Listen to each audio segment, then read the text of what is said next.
This will probably be the first time this decade that I watch the Oscars. It's evolved from my version of the Super Bowl for most of the 2010s to an object of my disgust following the Green Book win, and finally now to an imperfect bit of entertainment. I'd actually forgotten it was happening until earlier today, and it's that same ambivalence that I think has made it tolerable for me again, finally. The Oscars really kickstarted my interest in film in 2012, when I attempted to watch everything I could that was predicted to receive Oscar nominations. And this gave me a lot of investment in what was being nominated and resentment of the movies I didn't think deserved the credit they got and the ones that I wish had gotten more recognition. Like in 2014, I was really upset by the success of The Imitation Game and Theory of Everything over Gone Girl or Inherent Vice. And as I said, I found the Green Book win really discrediting. But having taken a good 6 years away from the ceremony since then, I now relate a lot less to commentary hyper-fixated on litigating what should and should not have been nominated. I have found measurements of quality in the years since then that have held more water for my personal taste and introducing me to stuff that expand what I thought could be done with the medium. I like Film Comment and Sight and Sound's wide net of around 100 critics each. They usually pull together an interesting top 20. I also enjoy the end of the year roundup from IndieWire and used to enjoy AV clubs before their parent company forced out a lot of their pre-existing staff. Now that my movie watching isn't guided as much by seeing all the Oscar nominees,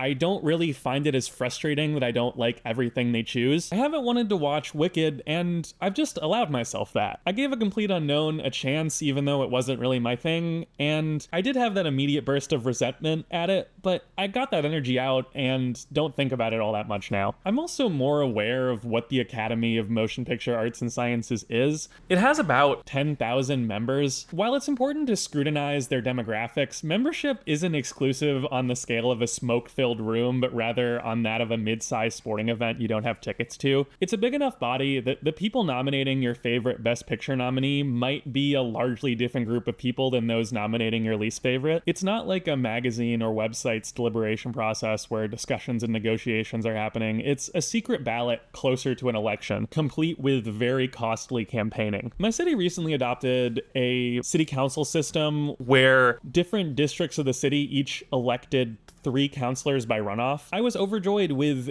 2 that got elected in my district. I donated to them and I had volunteered for their campaigns, but the 3rd wasn't my favorite, and that's fine with me. I'm not angry at the process, just aware that maybe there's a minority of neighbors I disagree with. And that's how I feel about a pool of nominees in a Best Picture race. There's a part of the Academy nominating Nickel Boys, Anora, and The Substance that I agree with, and other clusters nominating Conclave, A Complete Unknown, and Emilia Perez that I don't as much. Even if there's some overlap, it allows me to enjoy the times that art that I like gets recognized without blowing a gasket that the stuff I dislike gets some love too. It also, to the best of my knowledge, seems like this Oscar race is a showdown between Anora and The Brutalist, which is great. I'd be overjoyed to see either win. So I'm looking forward to the ceremony, or at least having it on in the background while I do other things on Sunday.